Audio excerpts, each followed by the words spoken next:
ଦେଖନ୍ତୁ ଆମେ ହେଲୁ ବିଜୁ ଜନତା ଦଳ ଦୁଇ ଜଣ ହେଲୁ ଶୃଙ୍ଖଳିତ ସଭ୍ୟ। ଗୋଟେ ଶୃଙ୍ଖଳିତ ସଭ୍ୟ ହିସାବରେ ଆମେ କେତେବେଳେ ବି ବିଶୃଙ୍ଖଳତା କାର୍ଯ୍ୟ କରିବାକୁ ଯାଉନୁ। ଯେଉଁ ହୋ ହାଲ୍ଲା କଥା କହୁଛନ୍ତି ଏଇଟା ଭୁଲ ଅଛି। ଆମେ ପ୍ରକୃତ ତଥ୍ୟ ଜାଣିବାକୁ ହେଲେ ଆମେ ଜାଣିବା ବି ଦରକାର।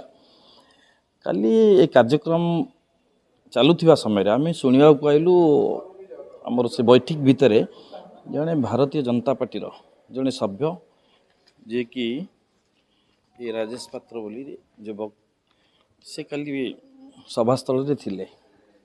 ତାକୁ ଆମେ ଯେତେବେଳେ ଜାଣିଲୁ ଶଙ୍ଖ ଭବନ ଭିତରେ ପ୍ରବେଶ କରିଛନ୍ତି, ତାଙ୍କୁ ଆମେ ବିରୋଧ କଲୁ। ବିରୋଧ କଲା ପରେ ହଠାତ୍ ପୂର୍ବତନ ମନ୍ତ୍ରୀ ସେ ଜାଗା ଛାଡ଼ିକି ପଳେଇଥିଲେ। ତାପରେ କିଛି କର୍ପୋରେଟର ପଳେଇଲେ। ସେ କାର୍ଯ୍ୟକ୍ରମକୁ ଚପେଇ ଦେବାକୁ ଚାହୁଁଥିଲେ, କିନ୍ତୁ ବାହାରେ ଯେତେବେଳେ ଏଇ ଯେଉଁ ଅସାମାଜିକ ଯୁବକ ଯେଉଁ ରାଜେଶ ପାତ୍ର ପିଲାମାନଙ୍କ ସାଙ୍ଗେ ବଚସା କଲେ, ଅଶ୍ରାବ୍ୟ ଭାଷାରେ ଗାଳିଗୁଲଜ ଦେଲେ। ଆମେ ତତ୍କ୍ଷଣାତ୍ ଜଣେଇଥିଲୁ ଆମର ବରିଷ୍ଠ କାର୍ଯ୍ୟକର୍ତ୍ତା ଯେଉଁମାନେ ଥିଲେ ଆମର ତାଙ୍କୁ ଜଣେଇଥିଲୁ ଏହା ପ୍ରତି କାର୍ଯ୍ୟାନୁଷ୍ଠାନ ନିଆଯାଉ।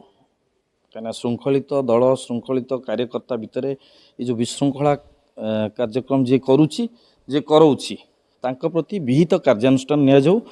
ଏଥିରେ ଆମେ ଜାଣିବାକୁ ପାଇଲୁ ସାମିଲ ଅଛନ୍ତି ପୂର୍ବତନ ମନ୍ତ୍ରୀ ଏବଂ ଏ ଯୁବକ ଦୁଇ ଜଣଙ୍କ ପାଇଁ କଠୋରରୁ କଠୋର କାର୍ଯ୍ୟାନୁଷ୍ଠାନ ନିଆଯାଉ। ଦଳ ବି ଜାଣିବା ଦରକାର, ଲୋକମାନେ ବି ଜାଣିବା ଦରକାର।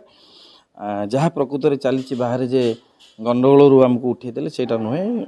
ବାସ୍ତବିକ ତଥ୍ୟ ଆମେ ଜାଣିବା ଯାହା କହୁଛୁ ସେଇଟା ସତ୍ୟ। ଆଉ ଆଜି ବି ଆମେ ଯାଉଛୁ ନବୀନ ନିବାସ, ଆମର ପ୍ରିୟ ସଭାପତି ଦଳର ତାଙ୍କୁ ନବୀନ ପଟ୍ଟନାୟକଙ୍କୁ ତାଙ୍କୁ ଆଜି ଆମେ ଜଣେଇବୁ ଏ ବିଷୟରେ ଅବଗତ କରିବୁ ଏବଂ ଦାବି ରଖିବୁ ଯେ ତାଙ୍କୁ ତୁରନ୍ତ ବହିଷ୍କାର କରାଯାଉ। ଦଳୀୟ କାର୍ଯ୍ୟକ୍ରମ ଥିଲା, ବହୁ ବରିଷ୍ଠ ନେତା ମଧ୍ୟ ଉପସ୍ଥିତ ଥିଲେ। ତା ଭିତରେ ସେ କେମିତି ପ୍ରବେଶ କଲେ, ତାଙ୍କୁ ଯିଏ ବି ପ୍ରୋତ୍ସାହିତ କରିଛି ତାଙ୍କ ପ୍ରତି କାର୍ଯ୍ୟାନୁଷ୍ଠାନ ନିଆଯାଉ, ଏ ଦାବି ଆମେ ରଖିଛୁ।